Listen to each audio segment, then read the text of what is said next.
can share this with you all after the session if you'd like to watch a replay, and those who couldn't attend with us live will receive a copy of that as well. So expect to see that plus some additional resources show up in your inboxes after the session today. Here at our organization and JLC, we believe that conversation is a fundamental discipline, leadership discipline, and that the conversations that you hold with yourself define your reality. So that's why this session is so important to us today. In this session, we're going to create some space to notice and reflect on our own self-talk and why that's so important. And we're going to develop a common understanding about where self-talk comes from and how we sanction that as truth for ourselves. And at the end, you're going to have some practical ways that you can shift your self-talk to change your mind and hold space for difference. And with that, I'm going to turn it over to my colleague, Ray. Thank you, Nicole. Nice setup. And those of you that are used to us probably recognize that in our parlance, she did a context, a purpose, and an outcome, which is how we think you focus any conversation or any meeting. So thank you, Nicole. Well done. So, Amy, what did you hear and what did that mean to you? I heard we're going to explore a little bit today about what our own self-talk does relative to driving possibly a meaningful conversation. And I heard that we're going to share some experiences and thoughts amongst ourselves and hopefully hear from some of our participants and move forward from there. That's actually great. I remember when I was functioning as a formal leader in an organization. Actually, I did that 3 times in all 3 organizations. There were certain people I just didn't want to talk to because I had some mental model about who they were. And it took my very important discipline to get me to a point where I could have a conversation and not show up, you know, with my nonverbal blaring about why I didn't want to really talk to this person. So thank you, Amy. That was great. Vince, what did you hear? What did that mean to you? Yeah, so I would concur with Amy's assessment. The one thing that I would add to that is, for me, just the importance of self-talk as a part of our leadership conversational structure and how that really helps bridge and tie some things together. So that was the one addition that I would add that I took away from the CPO. Yeah, that's nice. Yeah, we're going to actually talk. I think we will anyway. Because you guys, as you know, will drive this conversation the way you want it to go. And we will talk a little bit about when I sanction my self-talk, that creates for me a reality. And I don't have much choice but to play into that reality. That was excellent, Vince. Thank you. Miss Colleen, what are you thinking?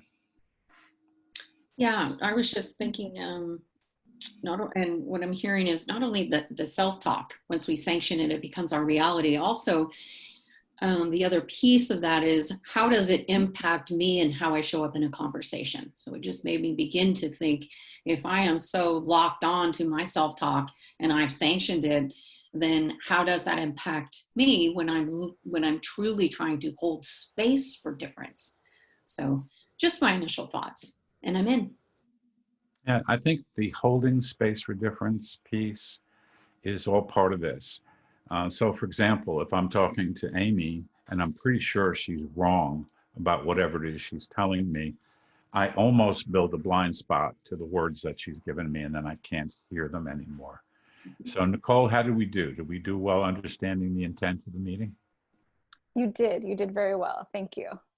Cool. Real quick now, let me get the audience to understand who we are. Who'd like to tell us? Vince, you go first. Tell us about who you are. We all practice this, by the way, for hours and hours, ladies and gentlemen. So I'm not so sure what we're going to say. So Vince, tell us a little bit about you. Sure. Thank you, Ray. So ladies and gentlemen, my name is Vince Starks. I'm a registered nurse by profession. And professionally, I'm a retired military officer. I spent 30 years in the United States Navy.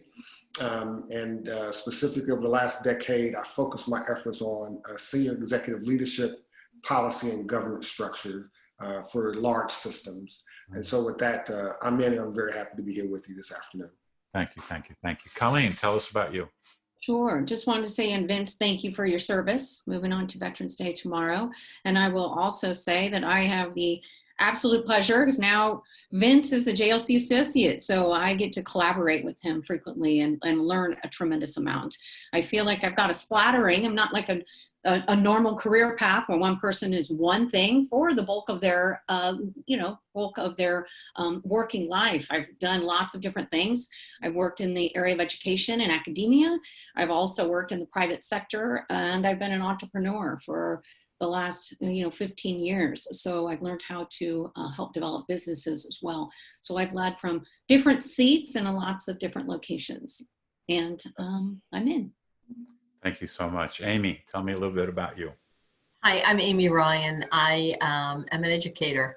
I spent the last 40 years in public education as a teacher and in a variety of leadership roles. And then finally, the last number of years as an assistant superintendent for a large school district here on Long Island. That's me in a nutshell, and I'm in. That's great. Now, I think many of you on the call may actually know Nicole in another life, so I'm going to get her to give you her 30-second bio here. Tell us about you a little bit, Nicole. Hi, and yes, I'm so grateful that so many of my friends have showed up for the call today. Appreciate the opportunity to be in front of you and see you all. My career, most of my career was spent in the private sector, spent a lot of time in various roles, but the bulk of my experience has been in organizational and leadership development. And I'm now an entrepreneur and working with the Jorgensen Learning Center, and have a real passion for helping leaders to communicate more effectively and helping women in their businesses. Glad to be here. And you're in. So checking in is actually, we have a video just on checking in. And it turns out that it's one of the most important things to do is get everyone's voice in the room whenever you're going to have a conversation or have a meeting. And for us, a meeting is one-on-one. It could be just me and Amy having a conversation, or it could be one-on-many. I might be leading a group of 200, 250 people. So one-on-one, one-on-many, that represents a meeting to us. And we call these things everyday leadership conversations. And we follow very structured disciplines. As you've already noticed, this is a way that we set up any meeting at any time. With that said, I'm going to shift into beliefs. And the first thing I'd like us to do as a team, and I'd like, remember, I'm going to pause as you say things to Nicole. Nicole won't participate openly in this part, but she'll be looking for your comments, questions, or cries of outrage. So please give them to her, and we will respond as we go forward.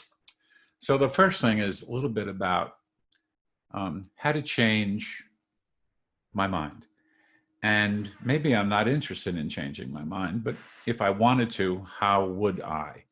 Now, what we've learned is that people that really cared for us when we were young sometimes impose their thinking on us.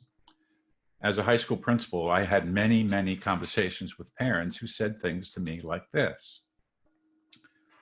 Well, I understand that my youngster is not good in mathematics, and neither was I. And I've been telling him for a long time, we just don't have this in the family. Interestingly enough, that is a statement that produced for that kid a small, little t, truth about themselves. Mom and dad weren't good at math. You're not expected to be. You won't be either. It was almost as though it was a genetic disposition. Unbeknownst to them, they actually imposed that belief on the youngster. Now, that kid probably had as much capability to do mathematics as the kid sitting next to him or her that was knocking down an A or a B. But that little t truth that was handed off and given made sure that that kid performed to that level. Very, very important to catch that. We don't really behave or perform according to what we actually can achieve. We actually behave and perform according to that little t truth, a belief that we've given sanction to at some point. So team, I want each of you to give me a little example of when you remember in your life, somebody handed you a little t truth and said, here you go. This is who you are, and I think you'll be this way forever.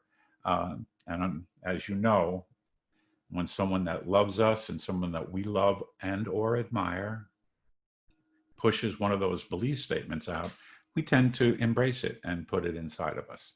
So, Colleen, why don't you start us off? What's an example for you? Sure. Well, you know how much I love soccer. I'm a huge soccer fan, and I played when I was little.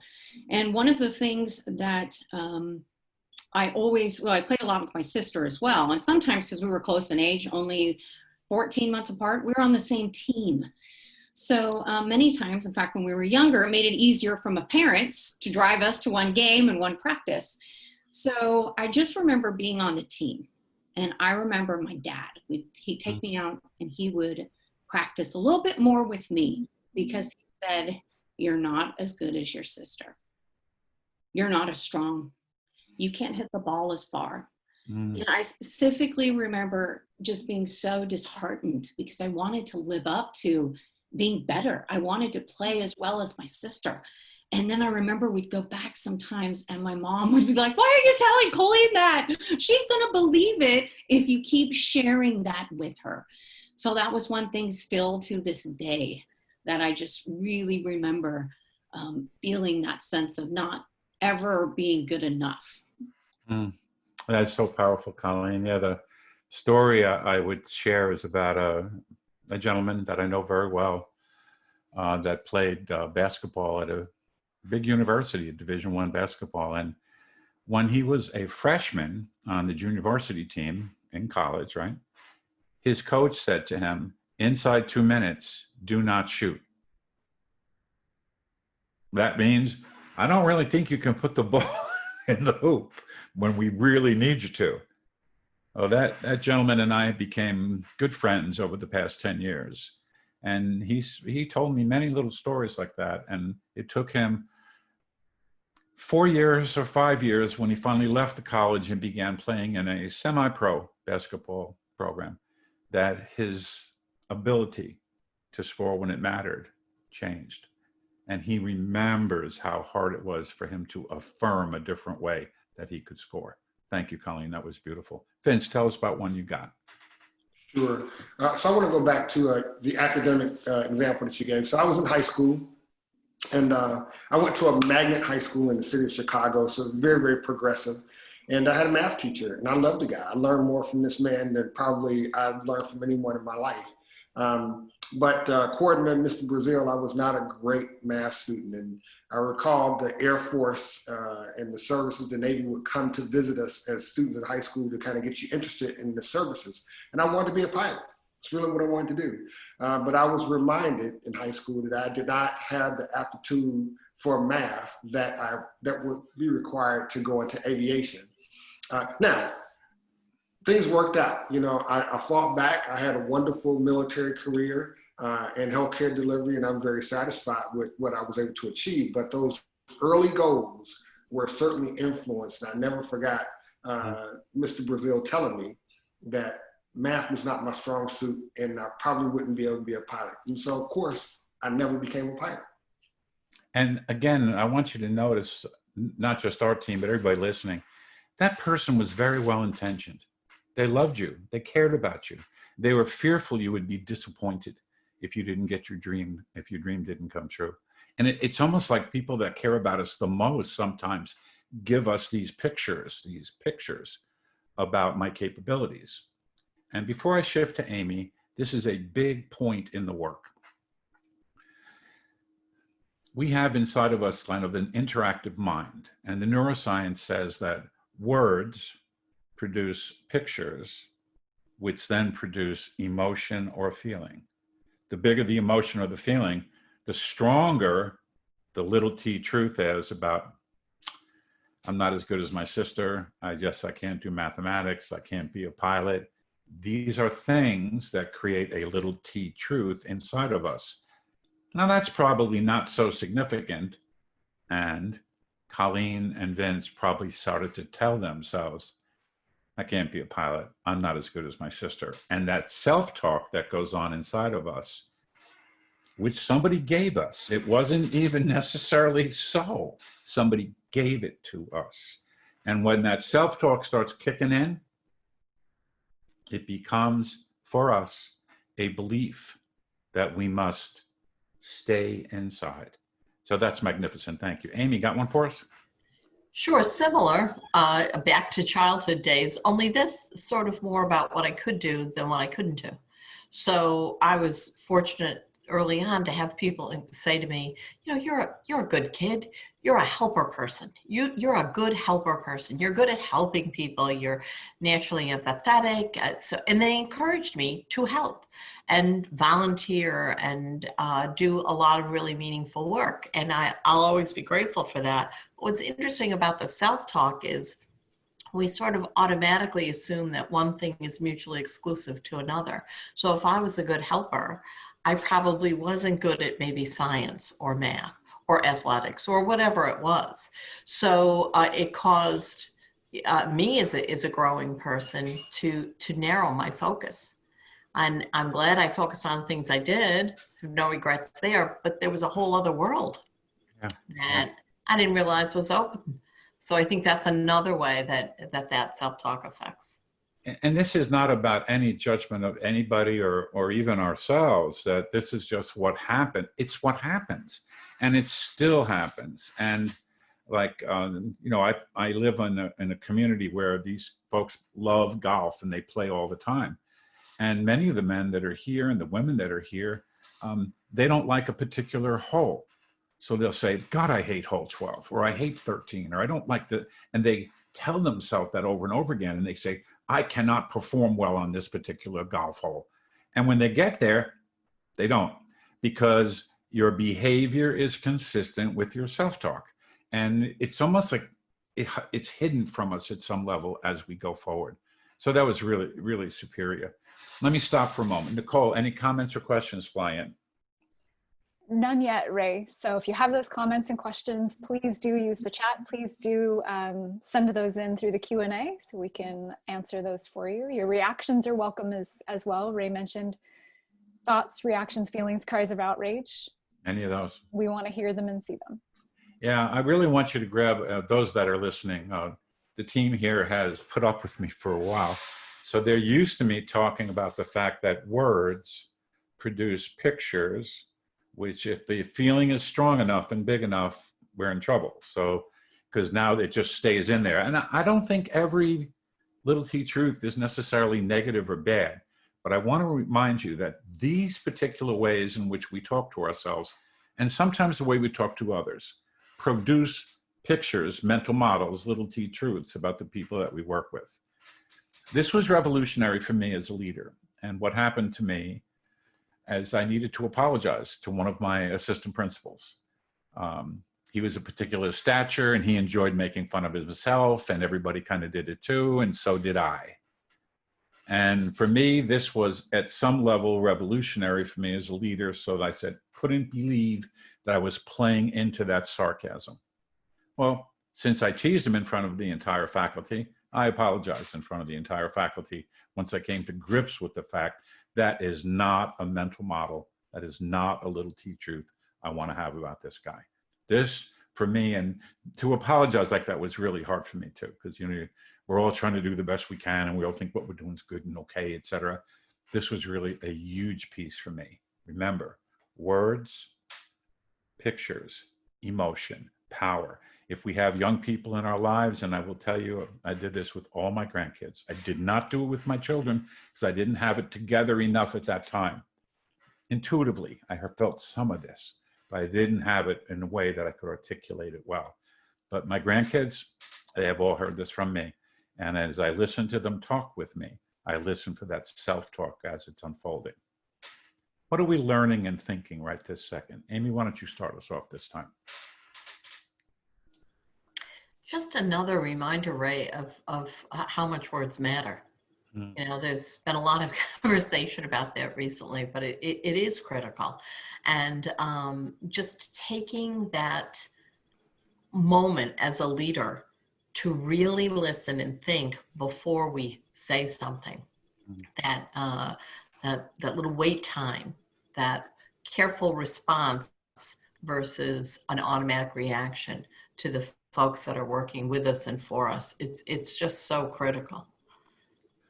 Yeah, when you think about the people in our care trying to explain something to us when you hold a leadership position, the ability to, and Colleen already said it, hold space for difference is about, I have an opinion about what to do moving forward. That's my little T truth. I have an opinion about it.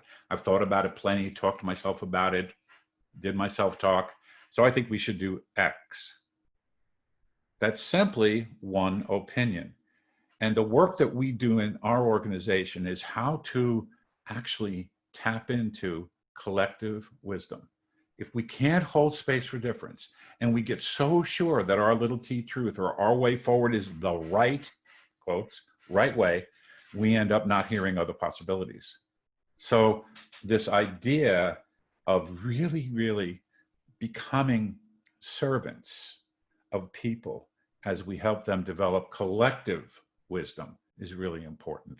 Colleen, tell us about what you're learning and thinking. Sure. Well, when you were sharing that, I was just thinking about it's one way, not the only way.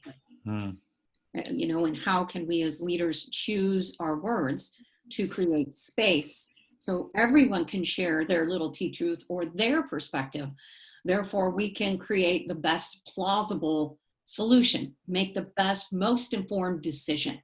And yet many times we only operate on our own self-talk, our own little T truths, which really many times perhaps might limit our ability to be really strong as a collaborative team, or really limit our ability to make a well-informed, excellent decision that will help us produce our desired results. Yeah, you're really right on it, Colleen. You guys are great. So the space that I noticed where I would become passionate about what I think we should do was at some level a limiting factor, because like, oh, the boss is crazy about this. He wants to do this. We should do that, rather than, okay, I'm crazy about this. This is what I think we should do. Does somebody have another idea?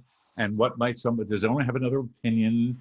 And as you know, and Colleen and I have done this at length, the rule of 6, for every phenomenon or for every place where a decision needs to be made, there are at least 6 explanations of the phenomenon and at least 6 ways to go forward.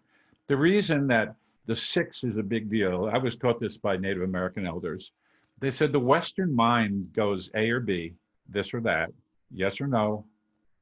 And the more you force yourself into going beyond A or B, this or that, the more there's an expansive movement forward. And Colleen, I so agree with you.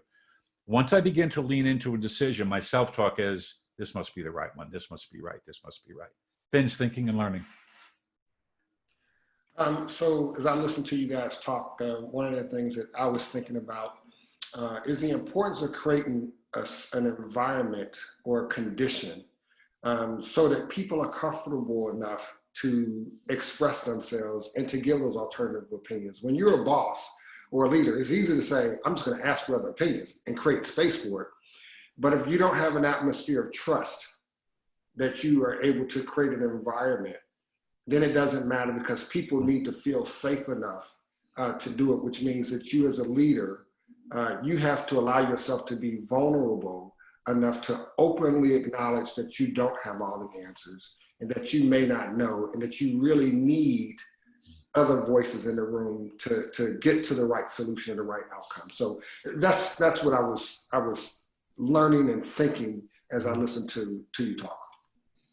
Yeah, I just went through Brene Brown's original TED Talk, which launched her into what I think is a wonderful, terrific career. And she said that in the work that she was studying, which caused her to go through a personal, huge breakdown and get beyond it, she said there were times when she felt ashamed and then fearful. And how do I get beyond that?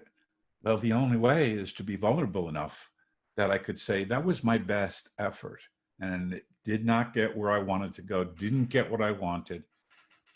Help me.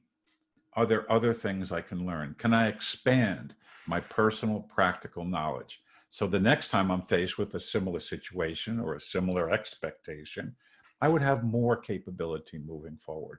This is probably one of the biggest things about the ability to hold space for difference and then suspend certainty. Because if I don't suspend certainty, I'm just going to hang on, listen to you and nod at you and try and be nice. And I'm going to say, okay, thank you for the conversation. Now we're going to still do A. So this is truly learning about yourself so that you can get beyond fear, get beyond shame, be vulnerable. And one of the things that she said in that video, and she has said many times after that, is how to be wholehearted in my work. And the only way to be wholehearted is to embrace that vulnerability. So that was magnificent, Vince. Thank you all so far. Back to you, Nicole. Anything for us? Yeah, we have some really wonderful conversation happening in our chat, reinforcing some of the messages that you were talking about here. It's super impactful when we think about talent reviews and subsequent conversations with employees about their potential. So yeah, you know, as we were talking about those little T truths, I thought that was really important to share. Another comment here, our ability to share our thinking and seek to understand the thinking of others helps us to get to shared outcome. I think it's really great. Yeah, I don't think there's a way to get to that shared outcome until we can do that. That's really powerful. And I will tell you that I had the privilege of participating, facilitating a bunch of talent reviews and aspiring folks in different organizations. And it is probably an incredibly important discipline to not show up and in the first few minutes decide this woman or this man can or can't do the job. It's almost as though we are making a judgment that could have such long-term impact on somebody. So that's a good pivot. Have you ever noticed somebody being impacted by somebody else's judgment instead of being able to move forward in the career they had chosen? Now, you gave us one, Vince. I'm going to see if Colleen and Amy can give us another one, if you can give us another one, because I've seen it in the military where somebody at the 06 level isn't sure the 5 can do it and therefore behaves that way because their self-talk was, this one's just not got it. They don't have what they don't have it. So, Colleen, I'll start with you. Examples of that where somebody gets held, could even be a youngster in school, held. Sure. Well, I can stepping into a space of vulnerability when I was leading another company. There was this one gentleman who I actually beat out for that COO position. And in my mind, my little T truth about this person was that he was out to get me. He was out to sabotage me. Everything that he would share wouldn't necessarily be something that would be a good idea because by all means, I'm sitting in the seat that he originally wanted. And I was limiting not only him, but also my ability to lead this team of 50 individuals effectively. And I continued to do it, and I continued to do it until finally, a couple months after I'd been this new, executive that they brought in to turn this company around, finally, the owner of the organization kind of tapped me on the shoulder and said, "Hey, Colleen, did you notice what it is you're doing?" So it wasn't until they had a conversation and brought it to my attention that it really surfaced from my subconscious, that I really was self-aware. But not only was I limiting this gentleman, I was limiting myself and I was limiting the team. Magnificent. So one of the things I wrote down as I was preparing to be with you, us today, to do the work today, is that if I don't control my own self-talk, it will control me. So when somebody tapped you on the shoulder, your self-talk was controlling you. And somebody said, "Hey, did you notice this?" And notice, not judgment, did you notice that this is going on? This is behavior I've noticed. And one of the disciplines that we teach, we have all these little tools. One that I love is noticing and wondering. So somebody actually provoked you in that way. "Colleen, I'm noticing this. I'm wondering, is that really what you want to do moving forward?" So that statement I just made, be careful, because it will control you. Your self-talk will control you rather than if you do not control your own personal self-talk. Vince, got another one for us? So yeah, this is an example where military example, I was responsible for moving people around the globe. I had a gentleman, Right. he had his time in the station. It was time for him to go to the next place. And instead, his leadership determined that he was so valuable, so important to their organization, that he had to stay in place because they had this special job that only he could do. And I was taken aback by that because I said, listen, you have 5 other O5s who are superior, and any of those 5 can do the job. So when you say this guy is so special, he has to stay. What you're also communicating to the other 5 is that they don't have the capability, the talent, or the forward to do the job. And so I think that sometimes when we as leaders are thinking about that superstar that we want to keep promoting, we have to remember that you have superstars all over your organization who is just as talented that you should also be promoting. And you need to be careful as a leader of your self-talk and what decision determinations you make. That's what I was thinking. Oh, Vince, that's brilliant. So whoever, was trying to keep them there, they had some self-talk going on that these other people, they're not going to be able to do the same magnificent work this person is doing. All of a sudden, that gets communicated verbally and non-verbally everywhere. So that person is going to be held in a space. The other folks who couldn't go and do the work, they're going to be held in a space because of mental model, little t truth, and self-talk, because we will behave consistently with our little t truths, which comes from our self-talk. If we don't control our self-talk, it will control us. And it will control us all the time. Does it to me all the time, every day. Amy, got one for us? Yes, similar to Vince. Often we will identify, so I'm going to talk through an educator's lens, so a school system. So often we'll identify a particular teacher who is particularly gifted in a certain area, whether it's working with a certain population or perhaps in a certain discipline. And this person is wonderful and rises to the ranks of whatever. And somewhere along the line, someone says, maybe we should have Mrs. Jones teach that next year and have Mrs. Smith teach something else. And typically we will, no, we got to keep these people right where they are because it's working. And by doing that, it's very similar to what Vince was talking about. We're keeping people from growing, and we're doing this because we think it's better for the system. But in reality, we're specifically limiting our own resources. We're not growing our resources, and that's, I think that's often something that happens to us because, again, we're confident in this resource. We're confident in this person's talent. We're confident in this. We're confident in that. And that self-talk, no, it's the way it has to be. This is working. Don't mess with it. And we won't take that chance, take that risk. And again, for those folks who are working for us in the system, it's not fair to them. It's limiting them. And for the system itself, it's really not good. It's kind of an interesting. So I absolutely love that and provoked so much thinking inside of me. And I mean, Amy, I don't know how many schools I've been in the last 25 years. It's a whole truckload. And as I listen to teachers talk about their class, this is the best kindergarten class I've ever had. Or this one is nowhere near as good as the one I had last year. And these become self-talk opportunities where they will then behave consistently with that self-talk. Oh, I knew this kid's brother. Ooh.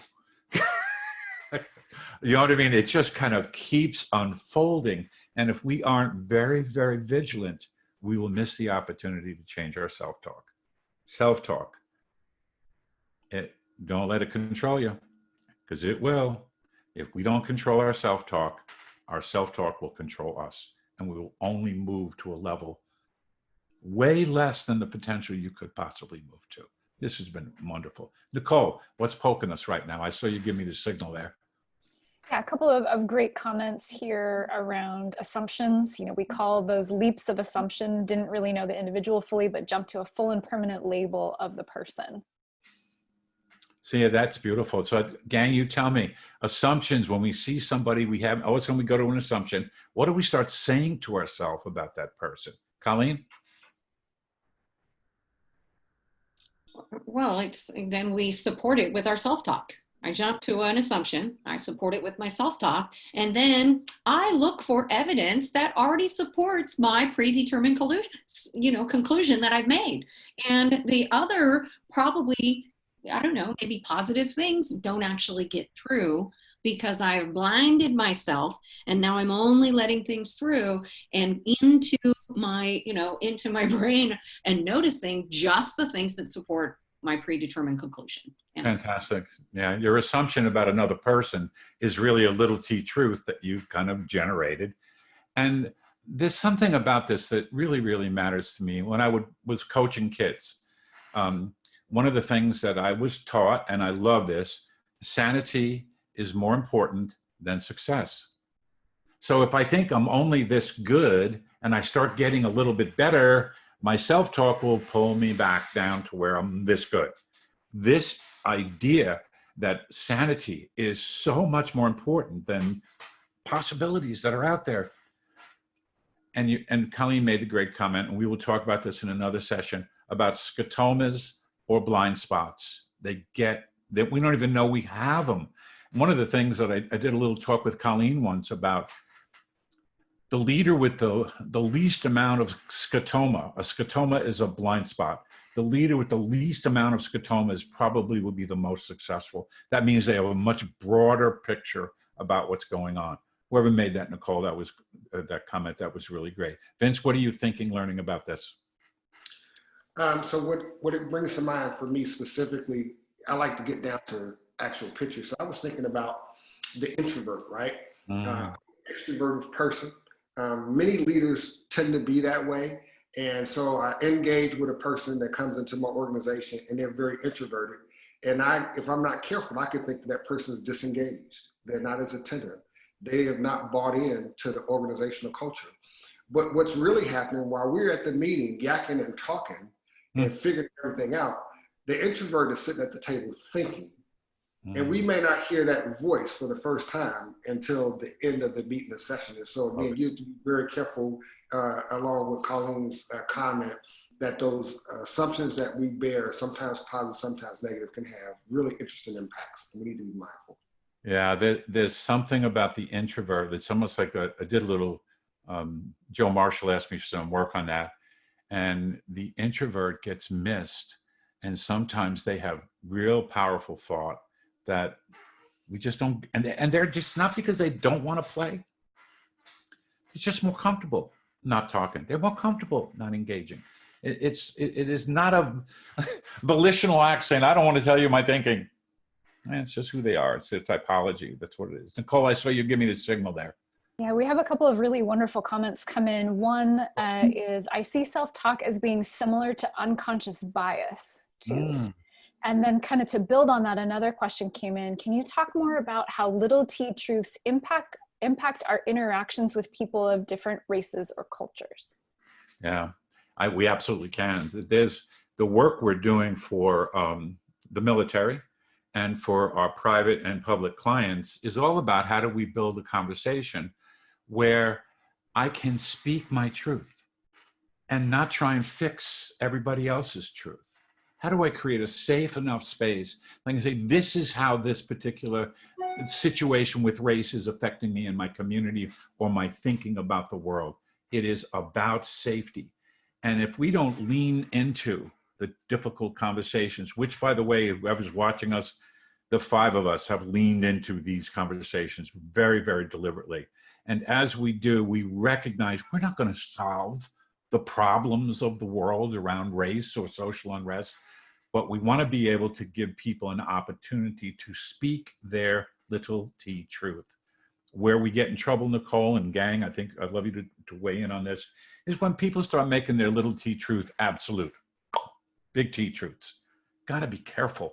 We're all creating our own little T truths about how we experience the world. And I've said this a million times. We're all on our unique sacred journey. And we all have developed those little T truths along the way. Really good. That was a great comment. Thank you so much. Let me get the gang to Wayne, and we're going to have to check out quick. So why don't you start us off on this one, Amy, and then I'll go to Vince. What are you thinking right now? I think that concept, right, of the little T truths becoming the big truths is spot on. We bring to everything these little T truths.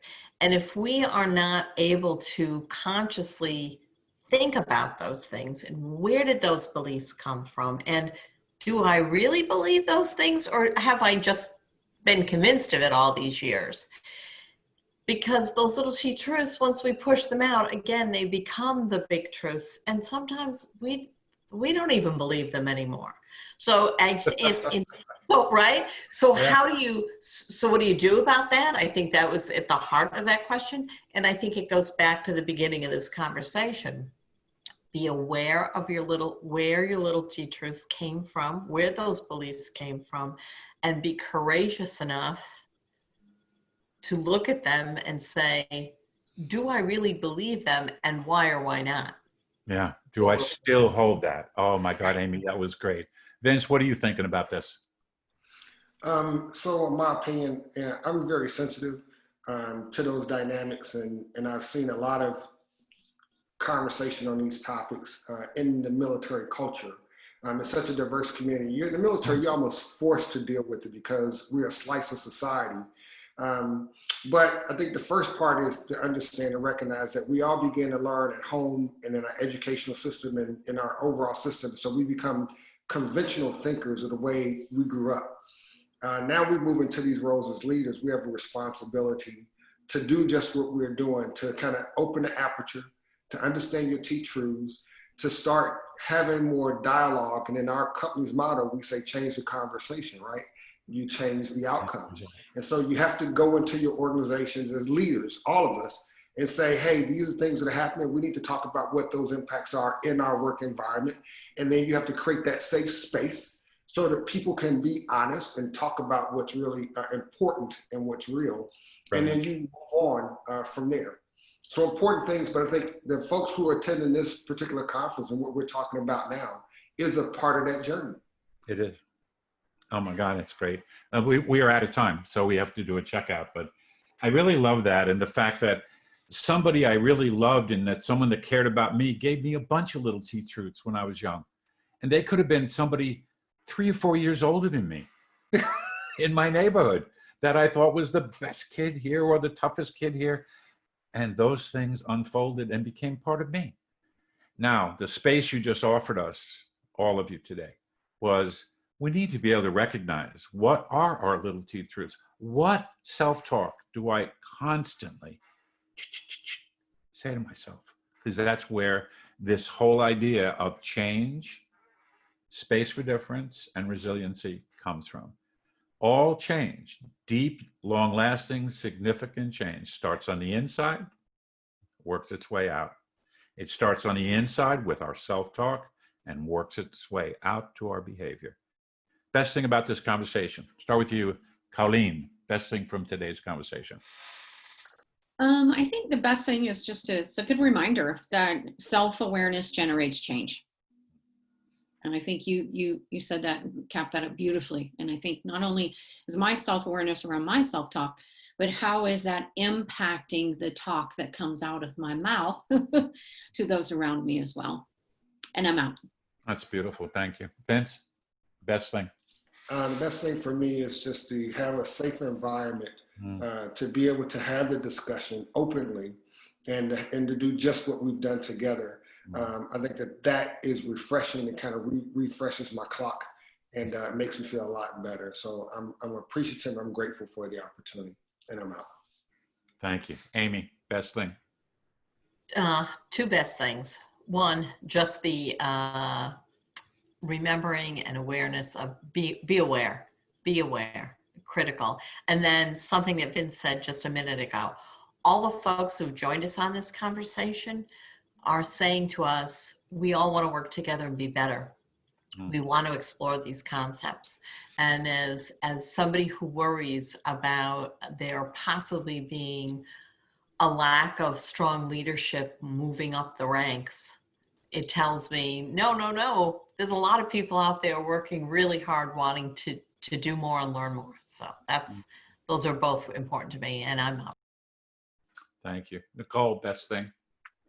The wonderful comments and engagement we received. I think the insights people are sharing back and forth with each other and with us, I think were really wonderful and valuable for me today, and I'm out.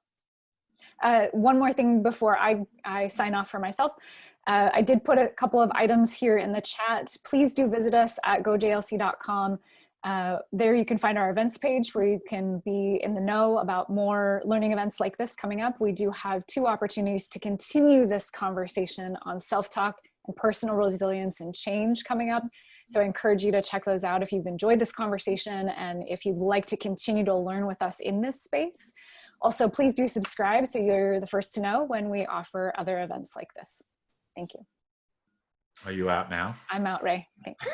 So the thing I would say to all of you that are here, to my colleagues, who I absolutely love, each one of them, for all different reasons, they're magnificent people. I'm so grateful that you popped in to see us. Last time, somebody worked with me 20-something years ago. And of course, I look exactly the same today as I did then. But they said, I couldn't believe that you were there working still on this stuff and how much it meant to that person to see me again, reminding myself, not you guys, I'm not doing anything to you, I'm reminding myself with my colleagues about how impactful this work can be when you are very disciplined in your work. Remember something Colleen said, gang, that I really want you to hold on to. Reflection, disciplined reflection produces personal change. Disciplined reflection about your self-talk and your little T truths produces personal change. I'm so grateful you were here with us today, and thank you. And we would love to see you again and love to hear from you. If you've enjoyed this, please let us know.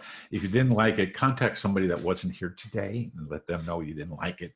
So thank you so much. Back to you, Nicole, Mission Control. Yeah, just a reiteration, thank you so much for being here. Please do watch your emails for communications with the recording of this event and some additional resources that you may use in your own leadership conversations and practice. Thank you.